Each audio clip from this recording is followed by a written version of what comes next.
Make Me a Fan podcast. Make Me a Fan podcast. Make Me a Fan podcast. Make Me a Fan podcast. Make Me a Fan podcast. Make Me a Fan podcast. Make Me a Fan podcast. All right, welcome back again to the Make Me a Fan podcast. You know me, the MAC, joined with my BRO, TJ. Yo. That didn't rhyme at all. I'm terrible with introductions. I really need to figure something out. Well, they're always so awkward, no matter what you use for or what anybody uses for introductions. I'm not saying only yours. Yeah, some people, I don't know. Some people start their podcast with them just talking. Yeah. I tried that. I don't know. Yeah. It's got to have some sort of intro or We just start with hello. awkward silence. Yeah. 5 or 10 seconds of silence. Yeah, we got our theme song, and then it just goes for like 10 minutes of silence, and then we're like, oh, hi, you're still here. How you doing? We can try it. Yeah. So how you been? How you doing? Pretty good. Yourself? Little bit of a hangover today. Uh-oh. A little drinky too much? Yeah, we had our little Friendsmas Yeah. thing last night that obviously you're here for, but you left a little early. Yeah. I stayed up till like 4 a.m. Jeez, I think I was in bed by like 1:30, 2 o'clock. Yeah, I wish I was. Went to bed at like 4:30, woke up at 11, had to finish fixing Carrie's sink in her bathroom. It's a fucking nightmare. I'm not a plumber. You got it done though, right? Yeah, I did. Finally. It only took 2 days to fix a fucking broken stopper. Jeez. Yeah, I'm not a plumber. I'm barely a podcaster, let alone a fucking skills tradesman. Well, that's why they got to go for their apprenticeship for so many years. How long do the plumbers have to do that for? I have no idea. It's like thousands of hours, I'm assuming. I have no idea. Yeah, because I looked into like electrician and that kind of shit. It's like at least 2 years, and you start out making like $10 an hour. Yeah. You start out low, but then once you become the journeyman, then you're making like 30 something an hour. Yeah, we had a guy that I worked with. He quit to go start his electrician apprenticeship, and within like a month, he came back part time.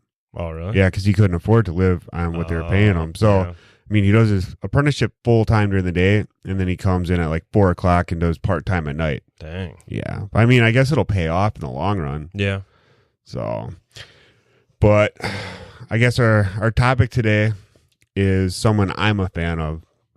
Like I'm a fan of learning about serial killers, but I'm not really a fan of a lot of them because a lot of it just kind of like they all kind of blend together. You know, they got the same MO and shit. Yeah. But this guy is a fucking monster, and I say that in like he's like a beast. Like he's like just like hate incarnate. He has to shit. That's what I was looking around for. I thought he shit down here. All right, it wouldn't be a Make Me a Fan podcast without fucking dogs interrupting us, walking around. I gotta take a dump. Oh, I gotta poop. Oh. Fucking dogs. They make me angry, but not as angry as fucking Carl Panzram. Like, this guy is by far my favorite serial killer, and you'll probably see why. You might see some correlation in our personalities. Like, even just now when Brock, I had to pause the recording and take Brock upstairs, like, I got a lot of anger issues, and this guy did too. So we'll go back to his early childhood. He was born Charles Panzram in Minnesota. He was the son of Prussian immigrants, and he was raised on the family's farm. By his teens, much like me, he was already an alcoholic and was repeatedly in trouble with the authorities, usually for burglary and theft. He got in trouble for being drunk when he was only 8 years old. Wow. How old were you when you had your first drink? Oh, man. I don't know. I would say roughly... Wait, what grade are you in when you're 8? Like first or second, maybe? Or Well, third? Gavin's like 11. I think he's in 5th grade. Oh, wow. Well, you graduate 12th grade when you're like 17 or 18. Yeah, So 10 grades below, that's 2nd grade. I guess. Yeah, I was going to say, because I know like you go into school, I think you're like 5 or 6. That's like first I grade. don't even know like what they have now because they got fucking K1, K2, 3. Yeah. I just had preschool, kindergarten, first grade. Exactly. Well, anyways, I think I was roughly probably about the same time. Because I just remember me and you used to get into the secret stash when we were young. Well, my first drink was in 5th grade. Really? Well, my first like time I actually got drunk. So 5th grade would have been maybe you would have been you would have been 10. I would have been about 5. Yeah, so that's about right. Because I think I was around like probably 6 or 8, maybe not 6. I don't know how old I was in 5th grade. Probably like 10, maybe. Yeah. Yeah, because 3 years later, I would have went to high school, and I went to high school. I was 13. Yeah. So yeah, I got home from Zion early. I don't remember why, but I was the only one home, and I got into Dad's tequila. Yeah. The one that he had that actually had the worm on the bottom. Yeah, I remember that. Yeah, I drank a lot of it, and I just passed the fuck out on the couch. And 3 hours later, Mom and Dad, and I assume you came home. Yeah. They're like, we're going to go to Ponderosa for dinner. Oh, and I was so fucking sick. Oh, my God. It was terrible. Ponderosa was a good restaurant. I remember they had the chicken wings, right? That you'd always get? Or no, was it Ponderosa or Sizzler? Which one had the all-you-could-eat buffet? I thought that over was on Layton. Ponderosa. It was over on Layton? Because there's a Ponderosa on Ryan Road right now. Huh? Yeah. Oh, no, they tore that shit down. Yeah. Did they tear it down? Because they got Quick Trip there now. There's Ponderosas in Indiana, but I don't think there's any more in Wisconsin. Or at least not locally. Pretty sure there's Ponderosa. No, you're thinking of Perkins. Yeah. Perkins. Yeah. Okay, same fucking thing. Whatever. They both suck. Perkins mostly has breakfast shit. Yeah. It's like pancakes. Yep. If I want pancakes, I'll just talk to my wife. Anyway, he got in trouble when he was 8 years old for being drunk. He ran away from home at age 14, which I think I did also. I might have been 15 when I ran away. I was in high school. Were you? So yeah, it was during my goth. You've been like 15 then? Yeah, it was during my goth period, so 15, 16, something like that. Yeah. And, but unlike me, when he ran away, he got gang raped by a group of hobos. That's weird. Yeah. He's quoted as saying, "I cried, I begged and pleaded for mercy, pity, and sympathy, but nothing I could say or do would sway them from their purpose. I left that box a sadder, sicker, but wiser boy." So it seems like the bums obviously taught Carl a valuable lesson. He said, quote, "I had learned that a rectum could be used for other purposes than crepitating." Wow. Yeah, I don't know what crepitating means, but I assume it means pooping. Yeah, oh yeah. Like exit only. Right? Is that where the word crap came from? Could be. From crepitating? Yeah. Oh, you learn something new every day. I wonder if that's, was he Prussian? I wonder if that's like a Prussian word. I don't even know where Prussia is. Is that like the poor man's Russia? I was going to say, that's, I'm assuming it's next to Russia because it's basically Russia, but with a P. Yeah, there's so many places over there I can't pronounce. Everything ends with Zan. Yeah. Like Kazakhstan, Pakistan. What about Moscow? That doesn't end in a stan. There's a Moscow stan. It's like 10 miles east of Moscow. Oh, is it? Yeah. You got Berlin stan. Yeah, China stan. In adulthood, Panzram was a thief, basically. But he was frequently caught and locked up.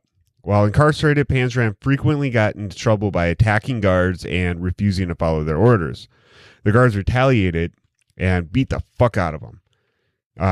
In one of them, he broke his leg trying to escape, and they never put it in a cast, and they just made him walk on it for a while. Dang. Yeah. I think I got that later in my notes. It just popped in my head.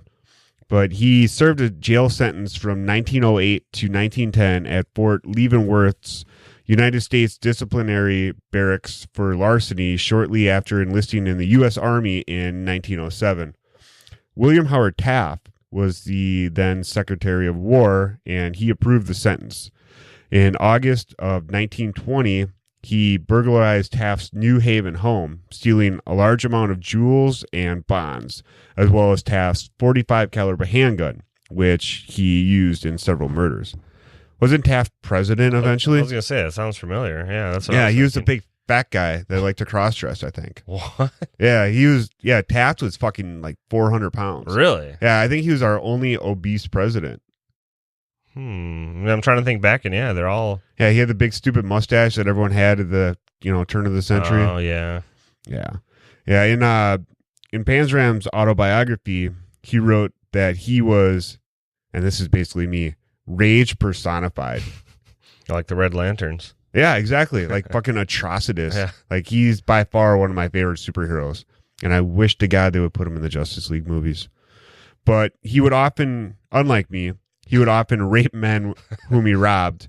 Not necessarily because he was homosexual, but not that there's anything wrong with that, but because it was his method of dominating and humiliating people. Oh, it's like my dog. He doesn't do it because he's gay. Yeah, Pacey. Yeah, he just wants to dominate everybody. Yeah, he's was he a Palm Beagle? Oh yeah, Palm Eagle. Yeah, he's small, like what, 30?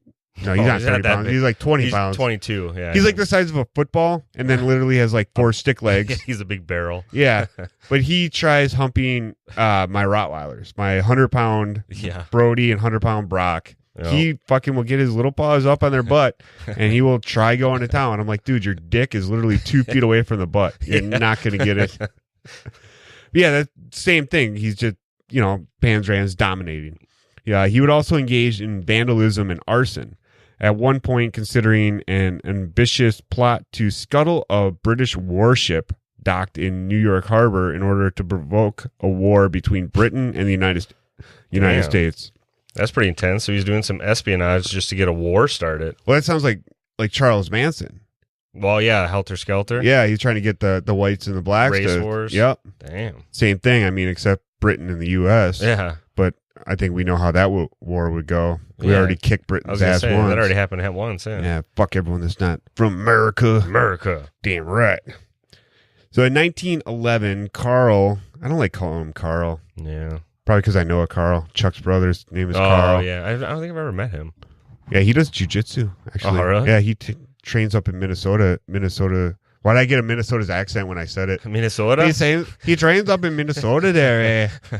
Yeah, he doesn't talk like that. But anyway, in 1911, Panzram was traveling with an Indian, or actually we should probably say Native American. Yeah. But back then they were just Indians. When they attacked a railroader, robbed him of $35, which back then was probably like a couple hundred, I imagine. Yeah. Back in 1911. Yeah. They bound his arms and legs and stuffed a sock in his mouth. He's quoted as saying, "I figured that I had such a good chance as that I would commit a little sodomy on him. He is still there, unless the buzzards and coyotes have finished the last of them long ago." Sounds like a good first date, right? I guess. You're like, I got a chance. Might as well do a little sodomy, Never pass up a good opportunity. Exactly. Never look a gift horse in the mouth or a railroader in the bum. But, yeah. In the stink eye. No, not in that third eye, the third brown eye. On June 1st of 1915, Panzram burglarized a house in Oregon and was arrested soon after while attempting to sell some of the stolen shit. He was sentenced to 7 years in prison to be served at the Oregon State Penitentiary in Salem, where he arrived on June 24th.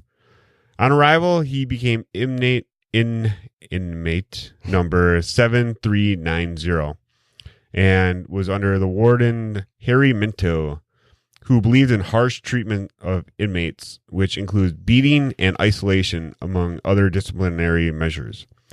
Later, Panzram stated that he swore he, quote, would never do that 7 years, and I defy the warden and all of his officers to make me. So this dude just, he's like the fucking Hulk. Like, he's just constantly pissed off at everything.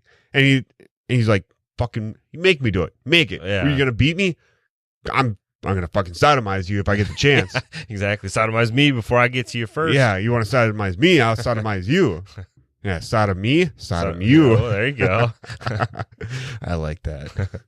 So Panzram was disciplined several times while incarcerated, including 61 days in solitary confinement, before escaping on September 18th, 1917. Oh, that's your birthday, isn't it? The day before. God damn it. I always fuck that. It's because you and Dad have like his the is same 18th, December 18th. Yours is September 19th. Yeah. And both words are so similar because our language is so stupid and I'm so stupid. But back to Panzram. Earlier, he helped Otto Hooker escape from the prison, and Hooker killed the warden while evading capture. While on the lam, Panzram was involved in 2 shootouts before returning to prison. On May 12th, 1918, he sawed through the prison bars and escaped again. Jeez. Yeah, this guy He's can't don't quit. stop him. Yeah. This time, he avoided capture and caught a freight train heading east. I'm sure there was no rapey hobos on that train. Well, he'd be doing the raping this time. Yeah. And if you look at this guy, he was a big fucking scary dude. Was he was he? tattooed. Oh. Like, yeah, he had a big fucking chest tattoo and shit and shaved head and mustache. And, Dang.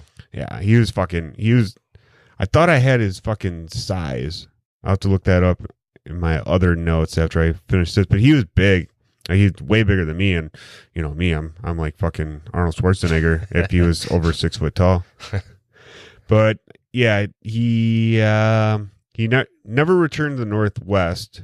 And he changed his name to John O'Leary and shaved off his mustache. So 1920, he lured sailors in New York away from bars, got them drunk, raped and shot them, and then just dumped the remains into the river, which I'm sure there's tons of probably thousands of dead bodies in rivers in New York, you know?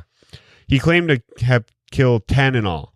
He was stopped only when the vessel he was in was shipwrecked near Atlantic City, New Jersey. His last 2 potential victims escaped to parts unknown. Panzram then went to Luanda, Angola. I don't know where the fuck that is. I think it's South America. I have no idea. Yeah, where he claims to have raped and killed an 11 or 12-year-old boy. This is how he explains it in his own words. Quote, I sat down to think things over a bit. When I was sitting there, a little kid, about 11 or 12 years old, came bumming around. He was looking for something.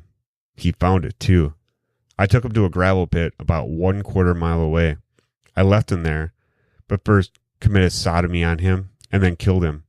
His brains were coming out of his ears when I left him, and he will never be any deader. Jeez. Let that sink in.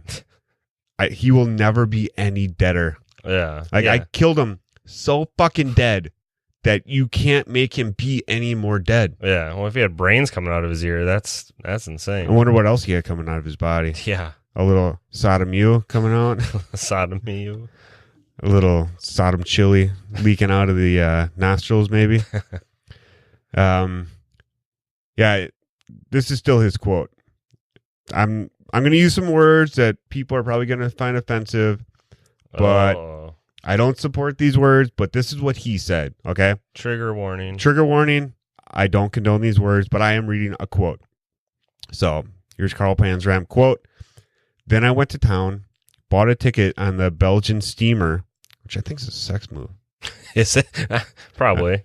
Yeah, so I went to town, bought a ticket on the Belgian steamer to Libido Bay, not to be confused with libido. That's what I was wondering. I was like, wait a It's minute. spelled Did you pronounce that Lobito. Libido Bay. Libido works. Yeah. Down the coast. Then I hired a canoe and 6 niggers and went out hunting in the bay and backwaters. I was looking for crocodiles. I found them. Plenty. They were hungry. I fed them. I shot all 6 of those niggers and dumped them in. The crocs done the rest. I stole their canoe and went back to town. Man. End quote. This guy was a thrill seeker. That's a genius way to kill people. Yeah. Take them out in the fucking swamps and let the crocodiles. I mean, didn't Dexter do that towards the end of the show? Yeah. Yeah. Why have a pig farm when you just live in the South? Yeah. That's why I think like around New Orleans has one of the, or at least Louisiana has a high serial killer rate. Really? I believe it. There's a lot of places dump your bodies, a lot of poor people. A lot of drunk people. Yeah. Unlike Canada, which is all serial killers, apparently. Yeah, right. I mean, this guy's from Minnesota. But he's close enough. Why can't I not say Minnesota without that fucking Fargo accent? Because we're from Wisconsin. Wisconsin there, eh? We're pretty close. Yeah, well, you still have a little bit of a southern accent. Do I I don't think still? I have any kind of accent. No, you guys do, but it's very slight. Like I noticed it after living 8 years in Indiana. I'd come back and you guys would have a little bit. Because we talk normal. Yeah. We don't talk like this, y'all there. Exactly. Like, we don't talk like we're from Kokomo, Indiana there. And, you just get on the bus and you fall down and you hit your knee. And I don't know what happened there. But then I got up and you know what? I got a job, so it's okay. You see my Toyota? And then you eat some fried chicken and gravy with some taters. That sounds good. Yeah. Without the gravy, I guess. Just give me taters. They put gravy on everything. Well, in Canada, they fucking dip their French fries in it. So you don't get ketchup up in Canada? No, you get gravy or vinegar. They're so un-American. Yeah, you could never live in Canada. Yeah, right? Forget that. I guess I'm of course they're un-American. They're Canadian. They're all cult leaders and serial killers. Yeah. And if you're from Canada, don't kill me. I live in Wisconsin. I'm basically Canadian myself. Yeah, we use A lot. We what? We use A lot at the end of our sentences. I don't. Well, I'm just trying not to get killed. Oh. Yeah. Don't kill us, eh? Yeah. Eh? So, Panzram, eh? He continued traveling and killing until he was arrested for burglary in Larchmont, New York. At this stage, he had committed 20 murders, all unknown by the cops. He received 5 years for his crime. Well, I guess he's not going to do that. 7 years that he dared the warden to try to make him do. He ran away from him. Yeah. But he tried escaping, and this is what I was talking about before. He fell 30 feet onto concrete, breaking both his ankles. Ugh. Yep. And neither ankle was ever set with like a cast or anything. Damn. Yeah. So the bones were allowed to set themselves, and he always walked afterwards with a distinct limp. So he just had like a pimp walk the rest of his life? Basically. It's kind of like I broke my left hand, a boxer fracture, and I didn't have insurance or anything. So basically all I could do was go to the, not the ER, the walking clinic. Yeah. Where it's like $50 and you're, they just look at you and give you a prescription. Basically all the guy did was he gave me like a Percocet, and he was like, bite down on this pencil. And then he took his hand and he like shoved the bone down as hard as he could and then wrapped it with a soft cast. Like it had like a hard piece where the bone was broke, but then it was just an ace bandage that wrapped around it. And that's how, like, because I've broken both my hands.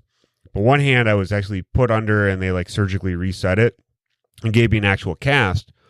But the left hand, I just went to the walking clinic, took a pill, bit of pencil, had it set there with just a fucking ace bandage. And if you look at my hands, one hand looks pretty damn normal. The other one, it's got a huge fucking lump right by underneath my left knuckle. So it's kind of the same thing as breaking your ankles. Like you don't get that fucking cast on. Yeah. I guess not going to heal right. Especially like if you're in prison, they're not going to be like, oh, you can just stay in bed for the next, 2 months. You don't have to walk. Yeah. Yeah. You don't get crutches. You just walk on those fucking broken ankles until you can walk normal. Yeah. Panzram claimed that he shot a man dead for trying to rob him. He also asserted that he raped and killed 2 more small boys, beating one to death with a rock on July 18th, 1922 in Salem, Massachusetts, and strangling the other in New Haven, Connecticut.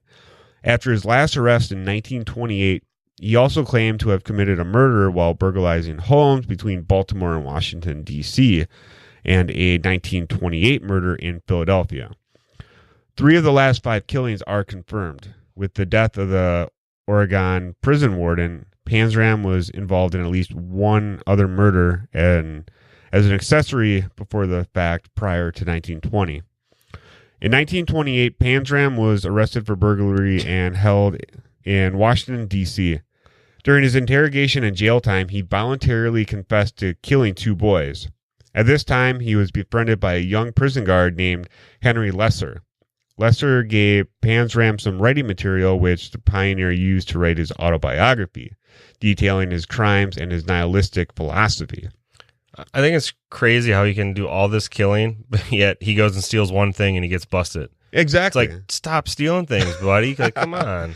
Yeah, well, I think like with the killing, he's constantly traveling. Yeah. Like he's going down to South America. He's over in Oregon. He's over in New York. Yeah. And he's not leaving witnesses or... who's going to say this guy sodomized me? Right. Because you got your brains leaking out of your ears. You're deader than dead. Yeah. Yeah. So Panzram's quoted as saying, quote, "In my lifetime, I have murdered 21 human beings. I've committed thousands of burglaries, robberies, larcenies, arsons, and last but not least, get this, I have committed sodomy on more than 1,000 male human beings. And this is one of my favorite parts. For all these things, I am not the least bit sorry. I do not believe in man, God, nor devil.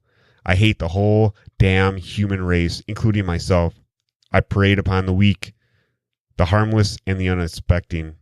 This lesson I was taught by myself. Might makes right. That's fucking Red Lantern shit right there. That's like their little chant, their little philosophy. Yeah, he just does not give a fuck. He just hates everyone. Yeah. And just like, he had such bad shit happen to him. Yeah. Now he wants everyone else to feel the same fucking pain, hate, and torment that he's felt. Oh, yeah. That's a sodomy. Well, and if you don't believe in God nor devil, then you basically, life is whatever you want it to be. And if you want to be a complete ass and dominate people, then hey, you're gonna have fun and go do it. He doesn't even believe in man. Yeah. Oh yeah, that's true. You said, yeah, I don't believe in man either. Yeah. Like, pretty much it's him and then a bunch of fucking victims in his mind. In light of his extensive criminal record, he was handed a 25-year sentence, which was to be served at the Leavenworth Federal Penitentiary.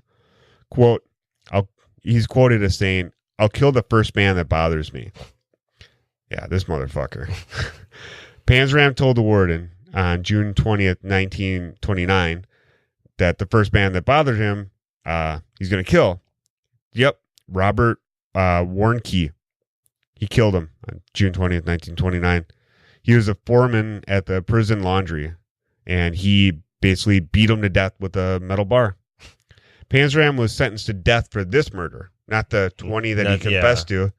And he refused to appeal, and there was a bunch of human rights group that were trying to help him, and he told them to fuck off. He even threatened to kill them.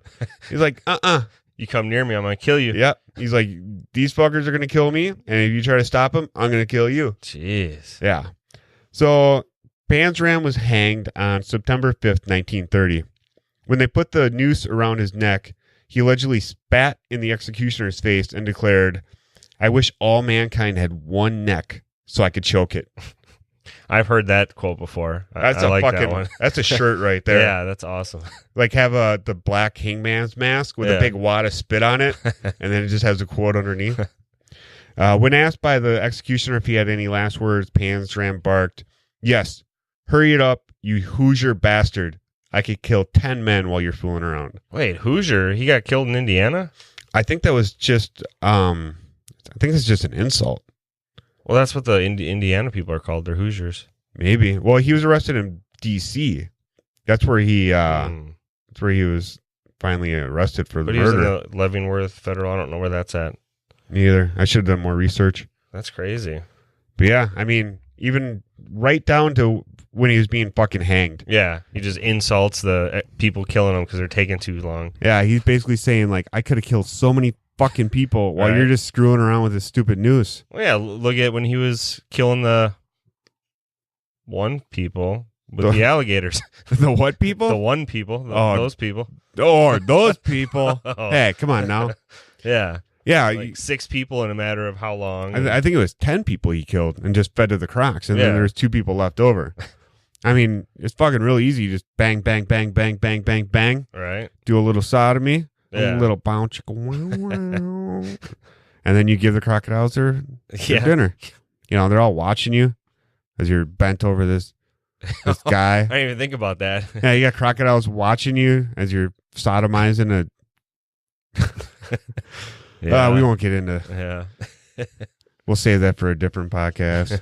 But what do you think about Carl Panzram? He's a badass. He doesn't take any shit and gives out plenty of shit. That's for sure. Like, I don't know. I definitely wouldn't want to see him walking down the street. Right. Because he'd just whack you over the head with a metal pipe for no reason. Yeah, you look like a fucking dick. Ugh. Yeah. He's like, "What'd you say to me?" And you're like, "I didn't say anything." He's like, "Oh, you know what? I'm gonna fucking sodomize you now." Bend and over. You're like, "Wait, what? I didn't do anything." Yeah, I'm trying to find out if I have how big he was. Oh yeah, he was 6 feet tall. He had cold gray eyes. Yeah, and he killed a shitload of people, raped thousands. Yeah, that's That's crazy. Yeah, I think he's like history's most sadistic serial killer.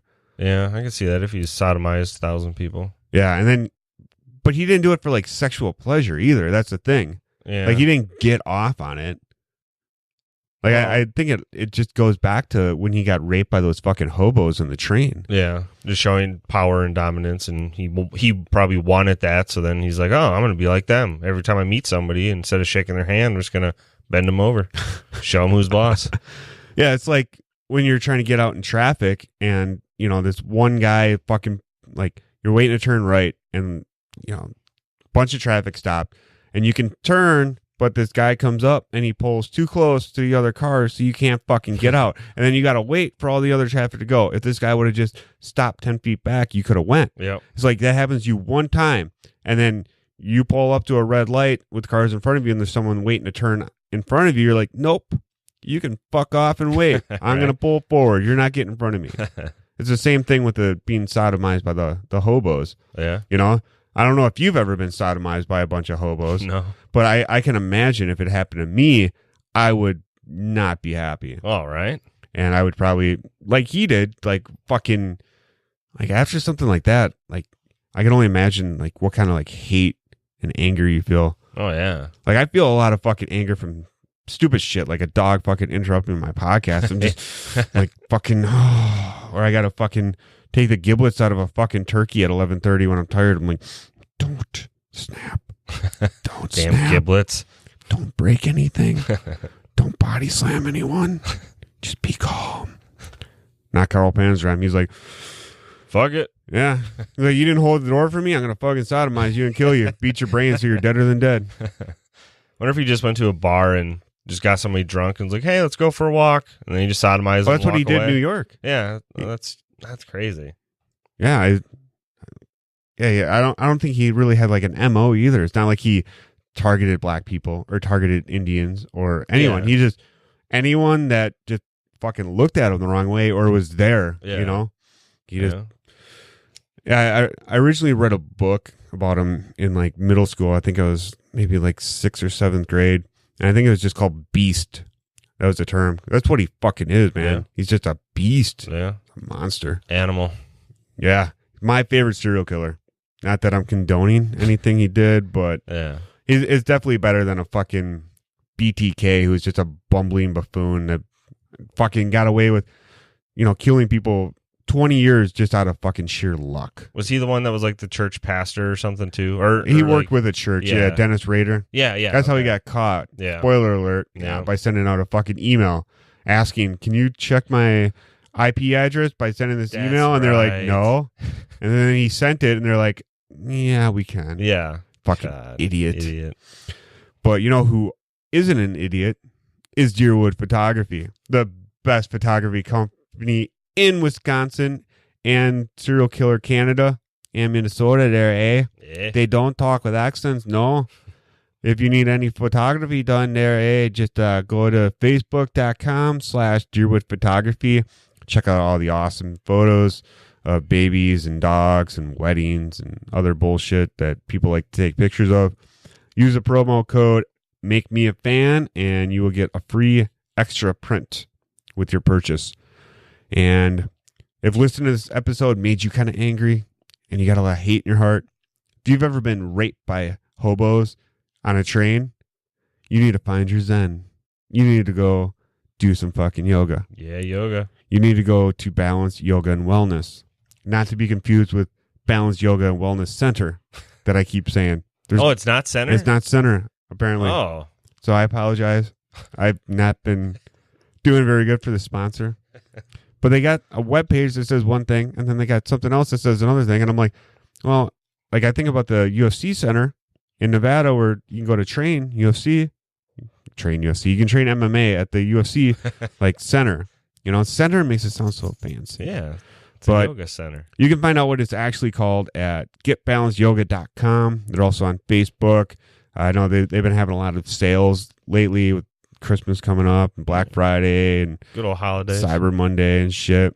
I heard they're working on a calendar. Oh, yeah. Forgot about that one. Yeah, we still got to get that worked out. But yeah, you can also visit them if you live in southeastern Wisconsin. They're at 9733 West St. Martin's Road in Franklin, Wisconsin. Use the promo code MMAF to get 1% off any set of dates that you book. And if you use that promo code, tell them to get some candy bars. Candy bars. All right. Well, thank you for listening. Say goodbye, Tej. Peace out. You cunt. Make me a fan podcast. Make me a fan podcast. Make me a fan podcast. Make me a fan podcast. Make me a fan podcast. Make me a fan podcast. Make me a fan podcast. Make me a fan podcast.